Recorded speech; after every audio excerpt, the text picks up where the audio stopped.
Well, hello and welcome to PM Express, and the conversation tonight, the anti-Galamsey fight. The anti-Galamsey fight. Well, it so happens that people said there were no jobs and therefore they took to mining. Now, when they took to mining and they realized that the regulations were low, they got more excited about it. And then they realized the closer you dug to the riverbed, the more gold you have. And then they realized that if you went into the river itself, well, then that was just Christmas come early. The Chinese got involved because apparently we had no technology, so they came to help out with technology. Ghanaians with land would offer it to Chinese, and between the Chinese and the Ghanaians, we dug up everything, dug up all our water bodies. Indeed, we literally ruined everything for even Ivory Coast to start complaining. Then the new government comes into power, and the media sentiment were growing, and we all came together for once as Ghanaians and said, listen, this must stop. Government then had power and says, well, if you're going to back me, it's not going to affect my votes, then I will stop this. President put his job on the line and said, you know what, if this is what's going to stop me from being president, I don't care, I'm going for it. So they rally around the military and send them off. Then we had, a story of a shooting. Then we had stories of burning of excavators. And then we had stories of people dying again. And now generally the sentiment is treading carefully. Some saying, oh, don't burn the excavators. They are too expensive. The other school of thought is saying, look, no excavator is worth more than the brain. Burn it. Well, they've been giving notices. If you're still in the booth, shoot them. So there's a sharp divide. There's a small mass who think, well, just bulldoze your way to. But then there's a general sentiment who are saying, oh no, hold on. But what's the best way forward? I'm not a security expert. I'm just an answer call. And when I come back, I'll be talking to a security expert. So don't you go. Thank you very much for staying, and the anti-Galamsey fight. I have with me Dr.Kwesi Anning, who is a security expert, analyst, and if it's security, is the man to talk to. Doc, thank you so much for coming.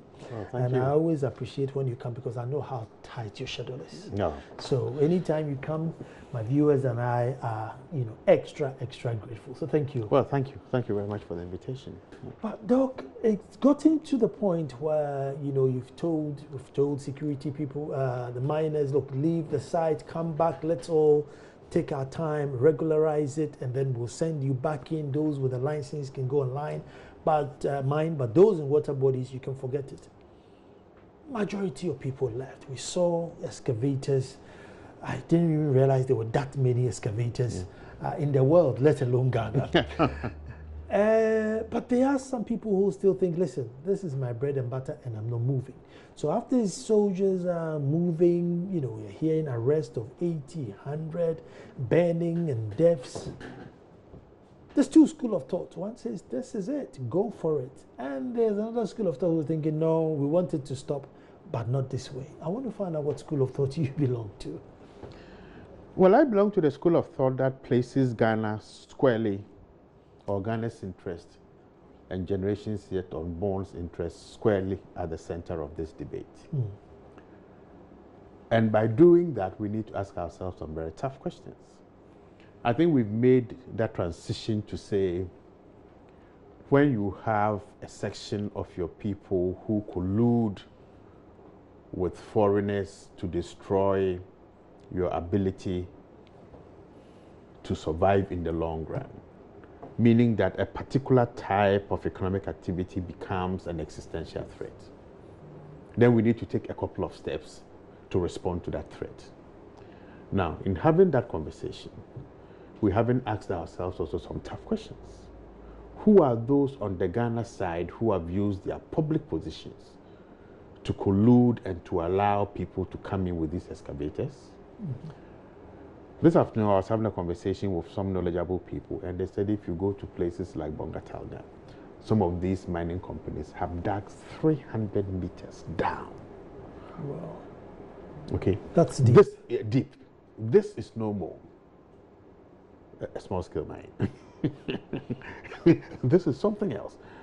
Okay. Now, you and I know that there's got to be either permits or those who flout the rules who have to be dealt with.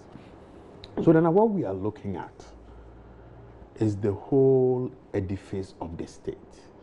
How have we gotten to where we are, and who are those who have played particular roles in bringing us to the very edge of our survival? And I remember the last time I was here, I think you made a very good point, that we are the only country, I think, who in a non-war situation have voluntarily poisoned our waters because we want a little bit of money. You know, so for me, the law must work, and when the law does work, it hardly ever takes any hostages. But I think the law is not working, and I think when I was here, I referred once more to some report that had been done and raised concerns about the veracity of the report and the usefulness of that report. We need to be able to say, how did you bring these excavators into this country? What is the manifest? What does it say on the manifest? Because we know you can bring X equipment and write that it is X minus Y equipment on the manifest if you pay money. So part of the Galamsey fight relates to the president's anti-corruption campaign also. Because we cannot dissociate the two.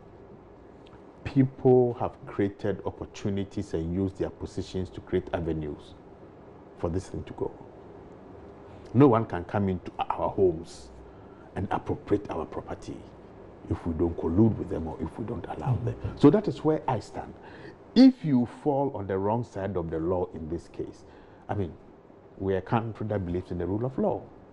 So you can raise up your case, go to court, and then we will deal with it. But we need to be able to identify powerful individuals whose actions in office have contributed to the challenges that we are facing now. And then that is where the fear is. Now, well, as you said, people are saying a lot, but this is our livelihood. If we go back 2 years and we listen to the discourses and the words and phraseology used by the miners, we see a certain gradual radicalization in the language. First it was, oh, please give us a chance, you know, we are just getting something small to eat. Now they are saying, no, they have a sense of entitlement. No, this is our livelihood. This is our land. We have a right. We have the arms. We are willing and prepared to fight for that livelihood. So something is shifting and moving and giving way. Now, what is that? Is it some unscripted interventions by people? And what does history tell us?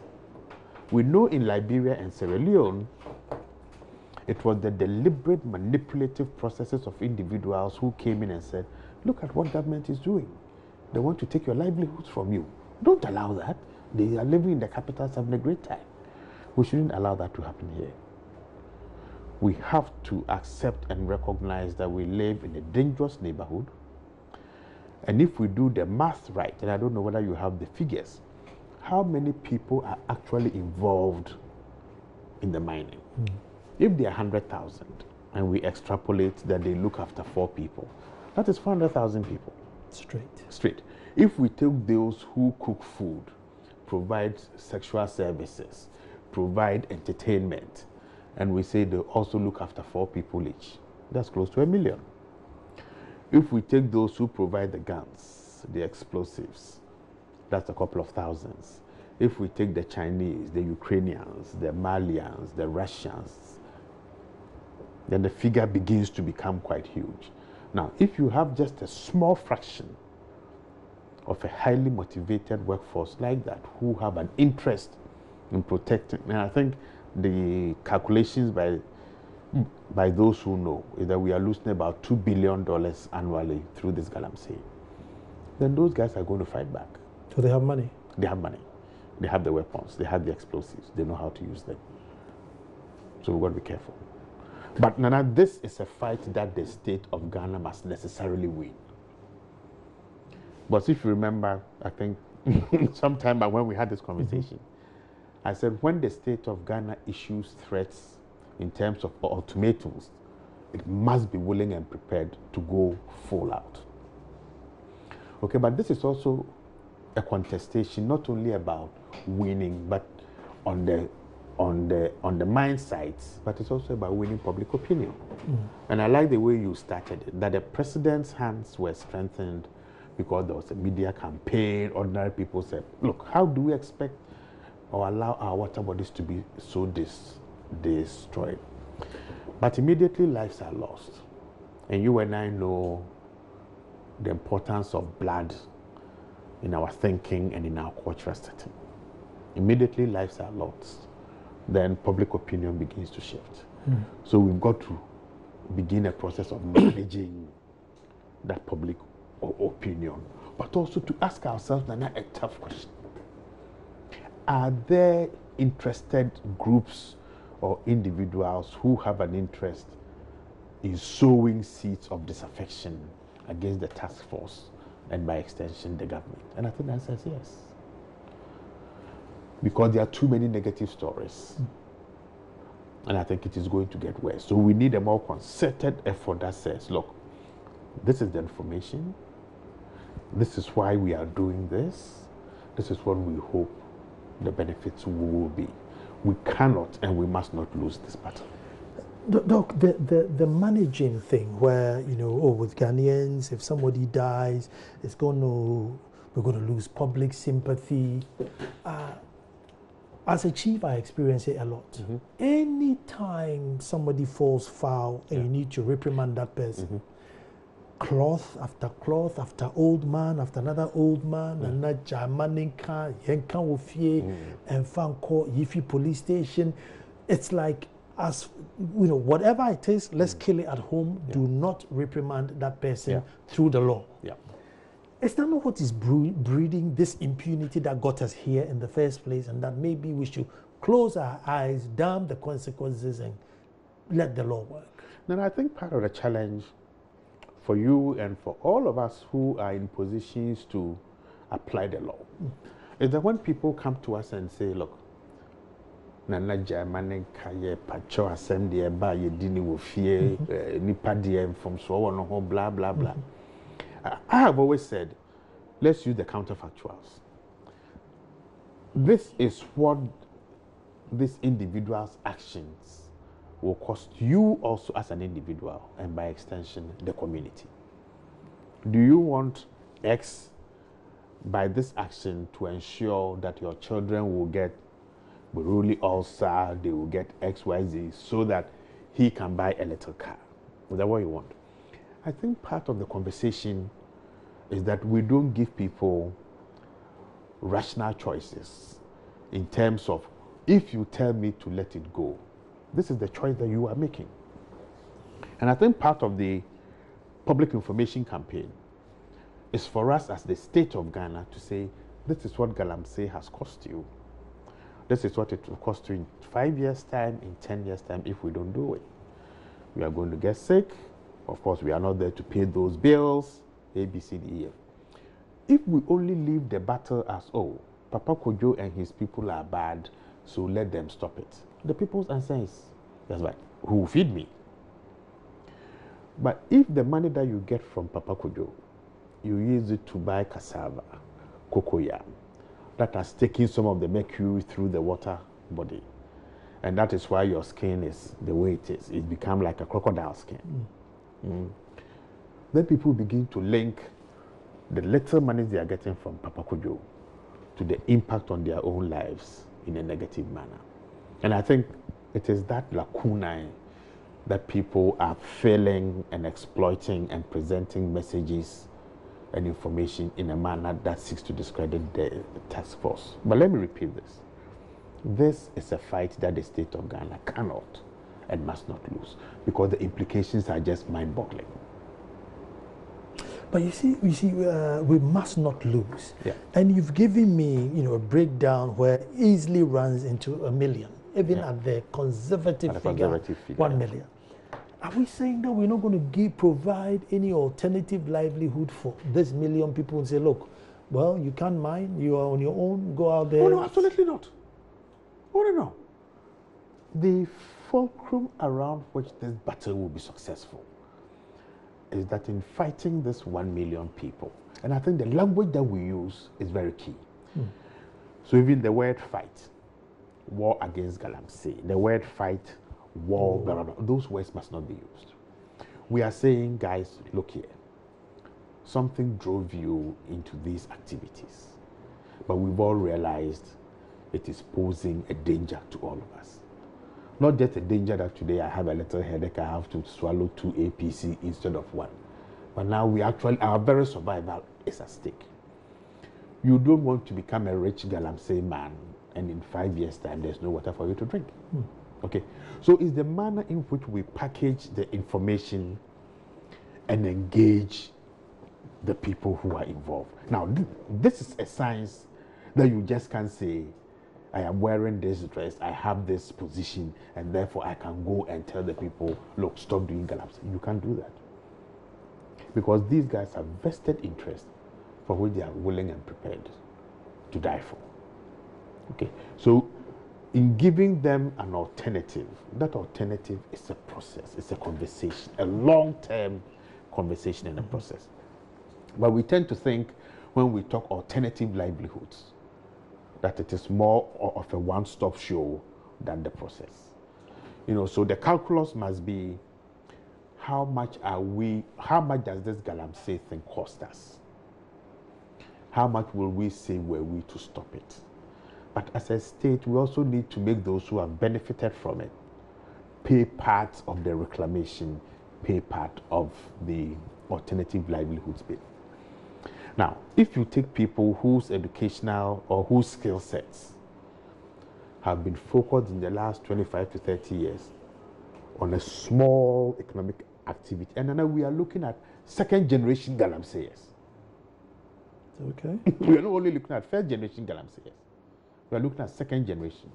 And particularly for the second generation Galamseyers, most of them have no education to talk about. God, the money is there, as you say, you get into the river, you dig, today you get 5,000 to 10,000. Why do I go and sit under a teacher, Nana Koranse's classroom, so he will even whip me on top? No. Teacher Koranse doesn't have a bicycle. Okay. There's no basis for it. Okay. So we need a discourse that is encouraging, that is dialogic, that says A, B, C, D. You see, it's both a carrot and stick situation. I think the carrot was presented much earlier in too juicy a form. And it's important that the stick must not also be used in a manner that creates this confrontation. But I'm not too worried about the confrontation. What I'm worried about is the exploitation of the misunderstandings and communication gaps by people who have long-term interests in destabilizing this country. Doc, I mean, the one question that always pops up is, I mean, somebody who makes 5,000 a week or 5,000 a day, I mean, are you now going to say, look, planting for food and jobs, go and dig a land, plant a corn, wait for 3 months, wait it for dry, take it off the husk, and wait for some imaginary buyer to come and buy your corn? He's going to say no. Oh, they will say no, and they will naturally say no. And that is where the rational choice or the calculus comes in. What set of incentives can we give someone who is used to 5,000 a day in saying, get used to 1,500 a month or 2,500 a month? It needs a conversation. It needs a set of technical skills to be able to say, look, Kwesi, in the medium to long term, it does not benefit you to continue getting this 5,000. Because at a point in time, you will even get 100 cities. And this is how the process will be like. We haven't learned very much how to deal with our conflict situations in a manner that it becomes a win-win situation. And when I now hear chiefs talking about what they will do to their sub-chiefs and punish them because they've given land and what is under the land belongs to all of us, then I wonder, this is not a process that started from yesterday and today. Okay, So we ourselves, in representing the state and its coercive powers, must be humble enough to say, well, probably we also dropped the ball somehow. Okay, so by virtue of the fact that Galamseyers had the opportunity to do whatever they've done, and now we have second generation Galamseyers, we also as a state have failed. And that is why that willingness to dialogue comes in. Okay, but I'm appealing for dialogue whilst also carrying the big stick behind us in terms of the law, because this is an extremely dangerous subject. You think the military should be kept on the field still, or they should be pulled back into barracks? I think we need to be able to demonstrate a credible capacity to use force if and when necessary. That is very important. And I'm saying this because I think Burkina Faso has demonstrated to us once more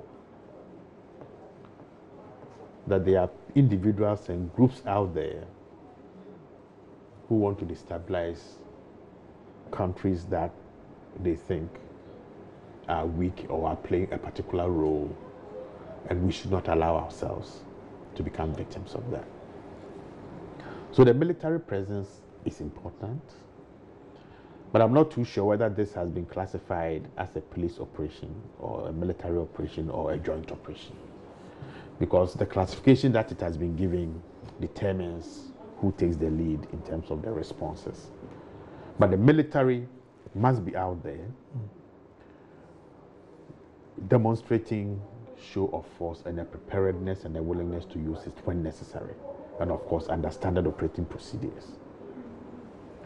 And that is why the 4 murders are very disturbing.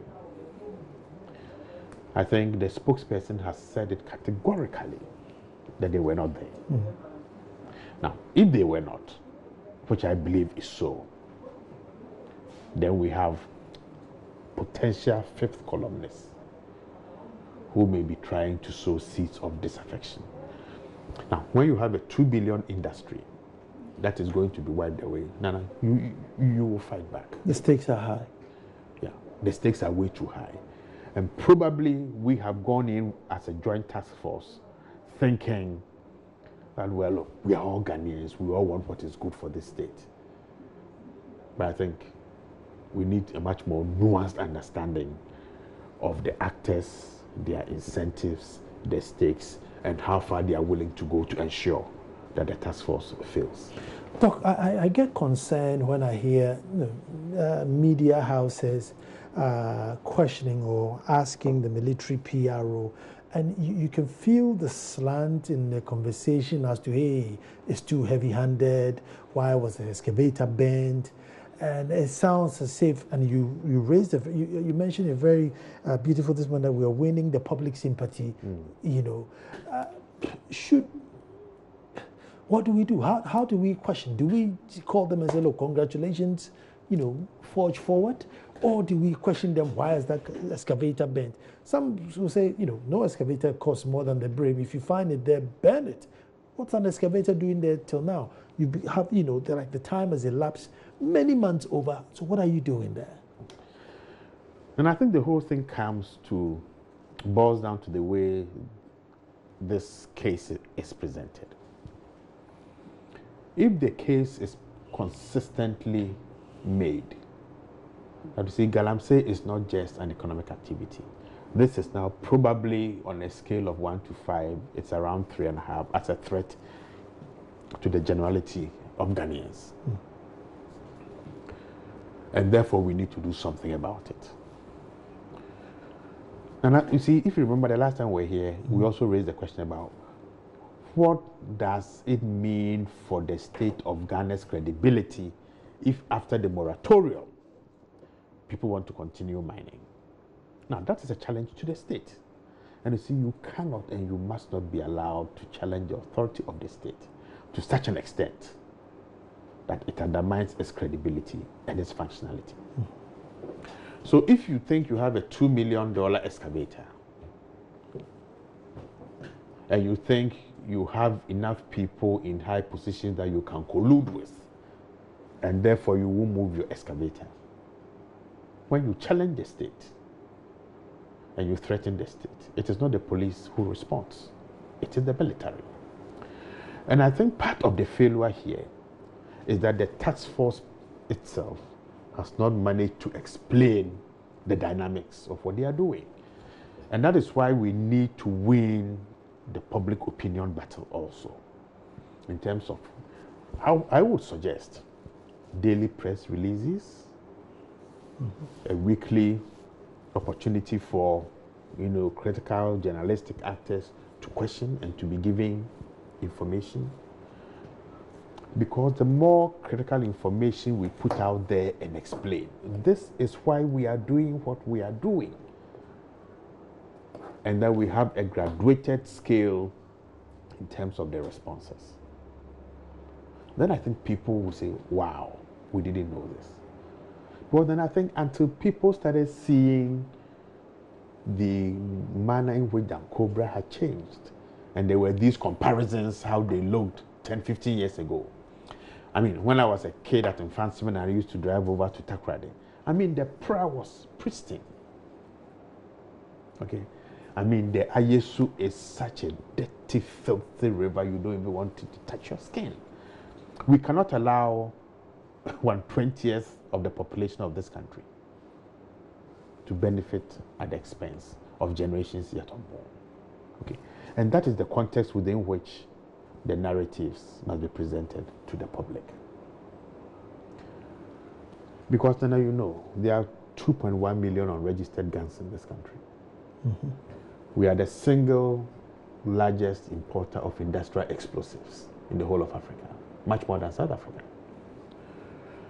Everybody knows that if you want to do a borehole in your house, you call one of these boys, they will go to Tudu, buy the explosives, calm down, bam, you have a borehole. So the implements and tools and infrastructure for providing credible opposition to the task force is also there. And that is why the state must be seen to be strong and able to deliver on its own words. Otherwise, look, this will cause such mayhem that we made a lot of noise, we promised to deliver, and we have failed. This is almost like a contract between the government representing those of us who are non-Galamseyers and the Galamseyers online. Doc, I mean, should a clear indication to mates say, look, today we are moving into Western region, we're going to this area, that area, that area. If you know you have your excavator, please move it because the state is not going to pay for it to be moved from, maybe 10 kilometers in the forest into the town, and therefore they will destroy it if you don't move it. Should such an announcement be made? No, definitely not. Precisely because you make that announcement saying we are undertaking an operation in town A. They'll just ship that machine somewhere. For a week or two, they will not be around, only for you to move on. No, I think it should be random, intelligence-led, in which people can be arrested. So far as the moratorium has passed, then no one has that right to keep those machines where they are. Mm. But instead of banning the machines, my suggestion is that let's pick up those who own the machines, who help them to bring it through Takoradi or Tema. Let's see the paperwork on that machine, how much tax you paid, and then let's begin to pick those who have colluded to make this possible. Because if we don't pick the Ghanaian powerful people in critical sectors of the economy who have allowed this to happen, they will move on to something else. They will use the positions that they have based on trust to move somewhere else. Okay, into another sector of the economy. 15 years later, we will be fighting yet another battle. We need to use people to send a clear signal that when you are given a trusted position and you abuse it, you will be punished. Well, I think you've raised a very good point with this Galamsey, tracking down the paperwork, the source at which, I think that's a really fantastic point. However, wherever these Galamseys go, wherever all these incidents are, there's a DC, an MP, there are police people. So, I mean, so what happened to all those people? Because, I mean, all these people are there, all part of the security apparatus. Now the soldiers move in and they get blamed. I mean, so can we ask them anything? Or there's a statute of limitation, look, let's erase the slate. I mean, can we ask them something? I mean, DC, is there any record that you reported these things? Or police, is there any record that you acted? Or that's wiped off the slate? I don't think we can and nor should wipe anything on the slate. Because if they were those who represent the state and are enjoined by our rules and regulations to protect lives and property and to ensure that you and I can finish this show and drive home safely, and I know you are itching to get home.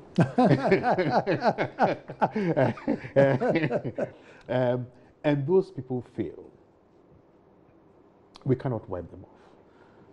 And I think it relates to the pressure that you have as a nana when you want to enforce the law and people come with their kutu to come and beg you.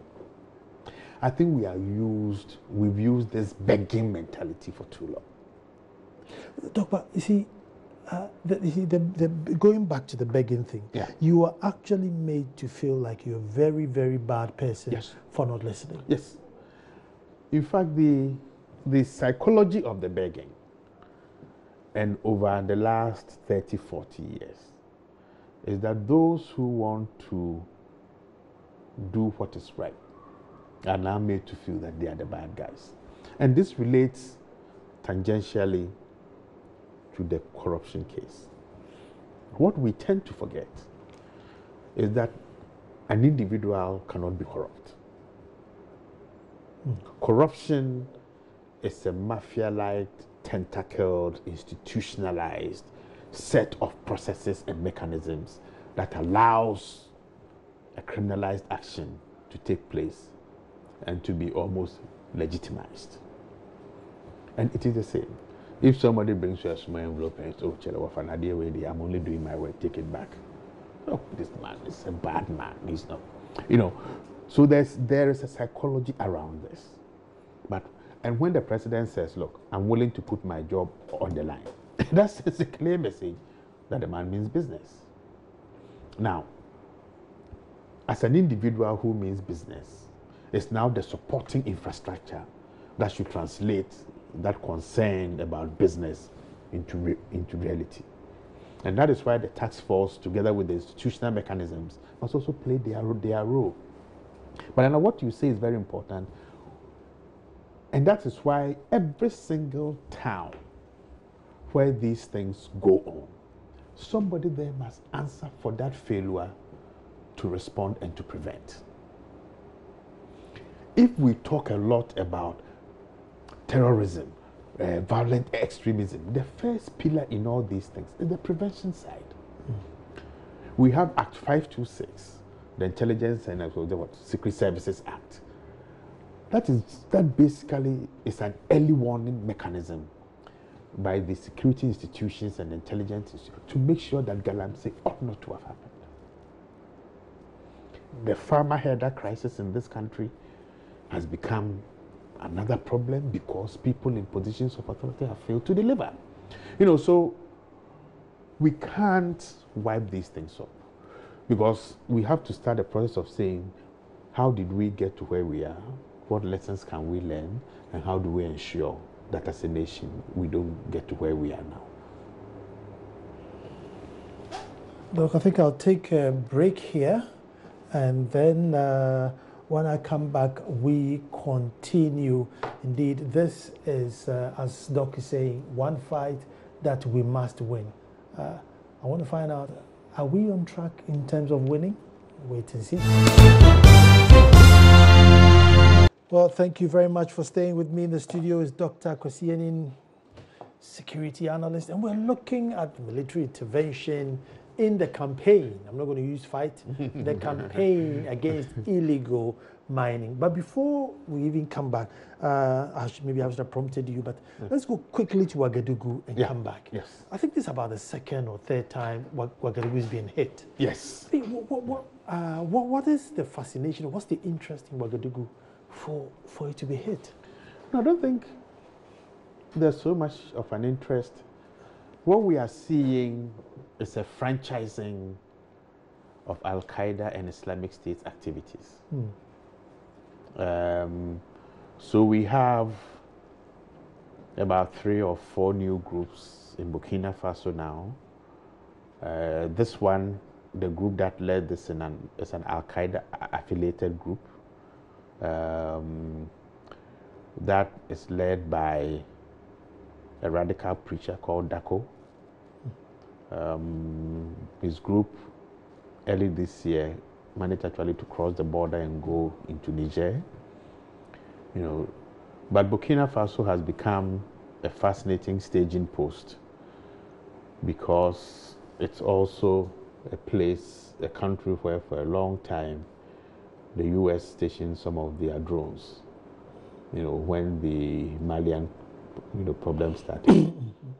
So in the narrative that we are hearing, that is part of the justification for all these attacks. So it's going to go on. I think one of the things that we tend to overlook is that as we all sort of celebrate with the Syrians and the Iraqis about the defeat of Islamic State, we tend to forget that the southern part of Libya has become an attractive zone. They've arrived there with fairly heavy weapons. They've got the money because the Islamic State was making close to about $500 million a month from the sale of oil. So they are now recruiting what they call the Army of the South. So they have about 2,000 people, mainly from sub-Saharan African states. So we should actually be expecting within the next 6 months and more, considerably many more attacks on countries south of Libya. Is Ghana immune? No, I think we've had so many warnings, but nothing ever seems to happen. No, I think we need to turn the question upside down and say, what role do we play in facilitating some of the activities of these groups that serves their interest to keep us from being attacked? I think if we ask what are we good for in ensuring that we are not attacked, I think that allows us to understand the multiple dynamics. So that because of the new franchising methodologies, that is why I'm concerned that in this Galamsey thing, and particularly with the murders of these 4 people, we need to start raising and asking some very tough questions. Are we beginning to see local radicalizing interventions? And if so, how do we understand it and how do we begin to respond to it? Mali is in a terrible shape. Burkina Faso has not come as a surprise. La Côte d'Ivoire in the last 2-3 months has, is moving in a terribly wrong direction. So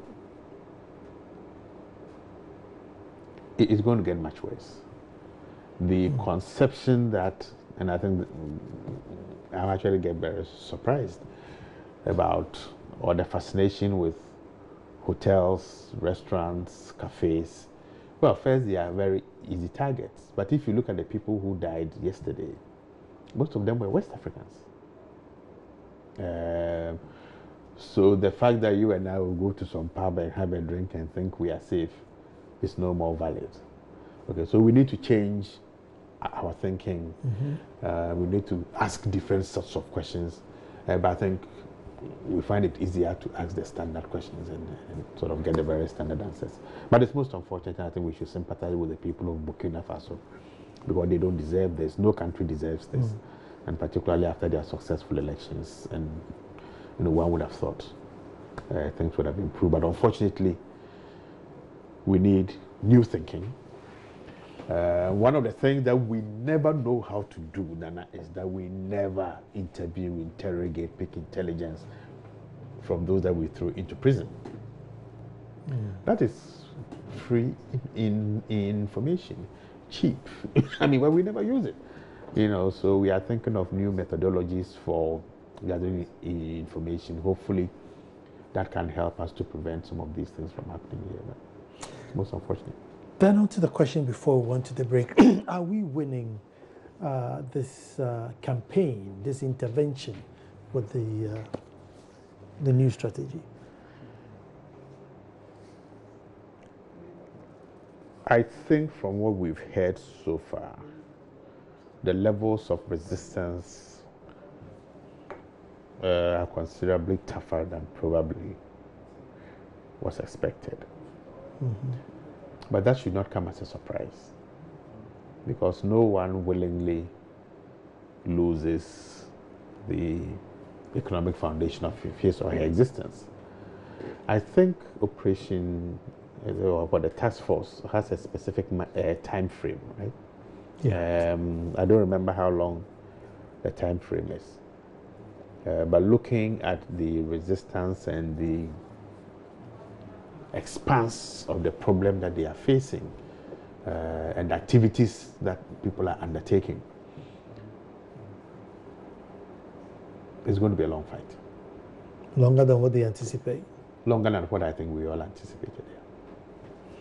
And within that time, if this alternative hasn't happened, let's say if it's a year, and they withdraw the soldiers back to camp in a year, and you haven't moved the miner from mining into accounting or mining into piloting, or probably a security expert, then what? Then the problem rests its head in a more difficult and dangerous manner. Could we now put DCEs and MPs and local policemen and chiefs, hold them into account for allowing people to come? Would it help? Because you can't always police from Burma camp. Can we say, look, if we find somebody under you're off to jail? I mean, can that help? Nana, as a country, we failed on multiple levels. And I like your point about we can't always police from Accra, because we can't do that because we have failed to put police officers in the districts and in the villages. When Justice Archer in 1987 wrote his report, in 1987 we needed 40,000 policemen and women. We wrote a white paper, basically used this for groundnut and toasted plantain, in 1987. Wow. That is almost what? How many years ago? Tell me, my mathematics is That's many years ago. Many years ago, 30. And right now we still have what? Just a little over 30,000. So the figures that we have now don't even suit us 30 years ago. And they've withdrawn my policemen from Ajina, Jekiti, Edumasa area. My policemen have even been withdrawn. You build them a nice house, I'm sure they will come back. I'm definitely doing that. build them a nice police post. I'm definitely going to do that. So Nana, the challenge that we face is that we need a hybrid understanding of what policing, security, justice means. So my new book spends a lot of time talking about that. Because the state is incapable of providing adequate security, how do we use new forms or hybrid forms in which Nana, you as a chief and the law allows your ahimfie, police to do certain things? How do we build mechanisms and processes around bringing all these multiple stakeholders to provide the peace that we are looking for? You see, because if that process works and everyone does what he or she is supposed to do, so the BNI officer in that area notices that, look, some land has been cleared, he or she takes time to see what happens after 2 weeks, comes to inform another, look, some machines have been brought onto your land over there, You and your Ahimfie police plus the proper police officer go there, do the investigations. This is not right. So we've got to think outside the box. There's a certain rigidity in our understanding of what justice is, of what peace is, of what security is, and who the stakeholders are. And until we get outside the box and say, look, how do we throw together all these multiple stakeholders, shake them in the basket, throw them on the table, see how they lie like a fetish priest, and then bring them to together. Then I think that the violent extremists, the terrorists, the criminal gangs from other countries who want to despoil this country will always be a couple of steps ahead of us. We need to definitely get down to the root. Decentralization has been a cancer for us, always ruling from the center. So that alone is going to be a challenge. But you've raised it about a couple of times, the propaganda issue, where you find a dead body here, you have a bent, hear somebody crying, "Oh, I voted for you, I voted for you." How do we look at that, or how do we disseminate as to whether this is factual and this is not? What is factual and what is not, I think, must be predicated on why are we doing what we are doing, and why are we using the methodologies that we are doing. I think the explanatory power of the state has not been used well enough. People must understand that the state cannot be kicked around by individuals who are driven by their personal interest. No, that's... And I think this is probably the third time. First after Nkrumah, second Colonel Champong, and now the President Nanado, who is saying, look here, I am only a president for you if I can deliver, and I really don't give a damn whether you don't vote for me again. That sends a powerful signal that says, this is not business as usual. Okay. Now, how do we ensure that those who need to enforce that also send that message? And I think that the defense minister was very categorical today that if we get them, we will ban them. But you see, we need to explain to people why a 2 million excavator must be banned. When we've given you a moratorium, and because other people were corrupt earlier on and gave moratoriums which they couldn't fulfill, you think I will not fulfill it. It is crucial for the state to demonstrate that now we do business differently. And that explanation must come not from the task force people, but from headquarters. Like, look, yes, we are interested in doing business, but this is the way we want our business to be done. You take those machines away, you come to Accra, you fill whatever forms, or you go to a regional headquarters, you fill the forms. We promise you we will expedite it. These are the chemicals that you cannot use. When we spoke, there was this very fascinating crisis in Europe. 700,000 eggs they suspected had gotten some chemical on them. There was an emergency EU meeting. I said, you bring the eggs and they crack 12 and enjoy anything. Okay? When governments are concerned about, and the eggs are not, or that chemical is not harmful, I think your heart will flutter small. But they thought, no. This shouldn't happen to our people. Okay, there was an emergency EU meeting. People have been arrested because they know that particular chemical should not be used in poultry. If we were to do this, probably we need to build another 10,000 jails in this country. So for this Galamsey thing, the president must have the backbone. He must ensure that his men deliver. Because look, Nana, if you travel between, I think, Apam and Lubo, the fishermen will tell you that the fish is coming back. Time. Unfortunately, my time has run out. Dr. Kwesi Anning, always educative to have him on the show. with in terms of security. He lives, breathes it, and I hope that we are picking the wise words that he's saying. The narration, the state machine of explanation should be activated in full. Doctor, thank you very much for coming. And to you at home, tomorrow we're back to do this all over again. Thank you so much for watching.